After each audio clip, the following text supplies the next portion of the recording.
కులరహిత సమాజం కోసం అనునిత్యం పరితపించిన వ్యక్తి డాక్టర్ బాబాసాహెబ్ అంబేద్కర్ అని కేంద్ర మంత్రి బండి సంజయ్ అన్నారు. అంబేద్కర్ జీవిత స్ఫూర్తితోనే కేంద్రంలోని నరేంద్ర మోదీ ప్రభుత్వం పనిచేస్తుందన్నారు.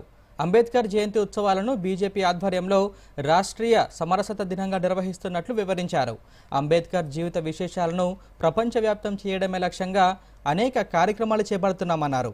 మనలోని అజ్ఞానాన్ని తొలగించి బాబాసాహెబ్ చూపిన మార్గంలో నడవడమే లక్ష్యంగా అంబేద్కర్ విగ్రహాలను సృష్టి చేస్తున్నట్లు వివరించారు.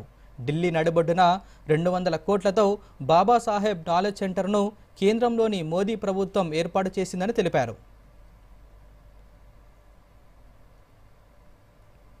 కేవలం ఈ దేశంలోనే కాదు, ప్రపంచవ్యాప్తంగా దాదాపు 120 దేశాల్లో అంబేద్కర్ గారి యొక్క జయంతి సందర్భంగా ప్రపంచవ్యాప్తంగా అంబేద్కర్ గారి యొక్క గొప్పతనాన్ని, వారి జీవిత చరిత్రను, స్ఫూర్తిదాయకమైనటువంటి విషయాలను ప్రపంచవ్యాప్తంగా తెలియజేయాలనే ఉద్దేశంతో 120 దేశాల్లో ఇలా రాష్ట్రీయ సమరసత దినం ఇలా పాటిస్తా ఉన్నాం.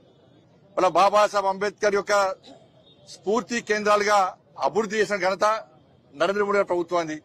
ఢిల్లీ సెంటర్లో, ఢిల్లీ నడిబొడ్డున 200 కోట్లతో బాబాసాహెబ్ అంబేద్కర్ ఇంటర్నేషనల్ సెంటర్ ను ఏర్పాటు చేసినటువంటి ప్రభుత్వం నరేంద్ర మోడీ గారి ప్రభుత్వం. ఇలా సెంట్రల్ హాల్లో